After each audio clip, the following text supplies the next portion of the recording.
Hello दोस्तों, हमारे channel में आपका स्वागत है। हमारे चैनल में आप नए हैं तो कृपया सब्सक्राइब करें। आओ दोस्तों, कहानी शुरू करते हैं। एक गांव में एक बूढ़ा चोर रहता था। उसने अपने बेटों को भी चोरी की विद्या सिखाकर चोरी में निपुण कर दिया था। अब बेटा चोरी करता और दोनों बाप बेटे आराम से जीवन बिताते। बूढ़े चोर की बेटों को सख्त हिदायत दी थी कि किसी साधु संत की बातों में नहीं आना। एक दिन चोर के बेटे ने सोचा, क्यों न राजा के महल में ही हाथ साफ कर दिया जाए, और वह महल की तरफ बढ़ गया। थोड़ी दूर पर उसने देखा कि एक बहुत बड़े महात्मा का प्रवचन चल रहा है।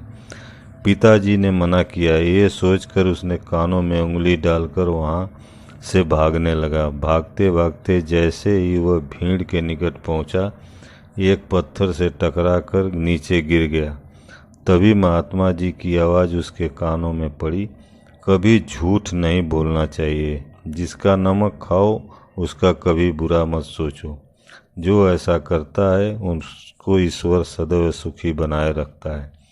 वह तुरंत उठा और चोरी करने राजा के महल की ओर चल पड़ा। राजा राजमहल पहुंचकर जैसे ही चोर ने द्वार को पार करना चाहा, तुरंत दरबान ने पूछा, अरे कौन हो तुम?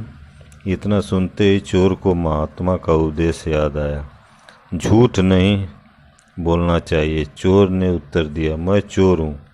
अच्छा जाओ। इसमें उसने सोचा राजमहल का नौकर मजाक कर रहा है।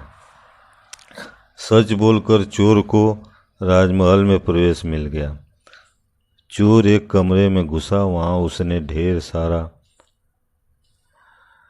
जेवर देखा। उसने एक थैले में सब धन भर लिया और दूसरे कमरे में घुस गया।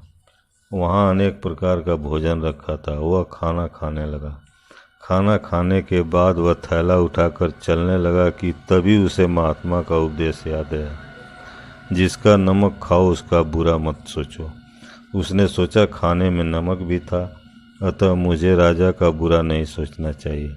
इतना सोचकर वह वापस चल पड़ा। पहरेदार ने फिर पूछा, क्या हुआ? चोरी क्यों नहीं की? चोर ने कहा, जिसका नमक खाओ उसके यहाँ चोरी नहीं करते, इसलिए सारा धन रसोई घर में छोड़ आया।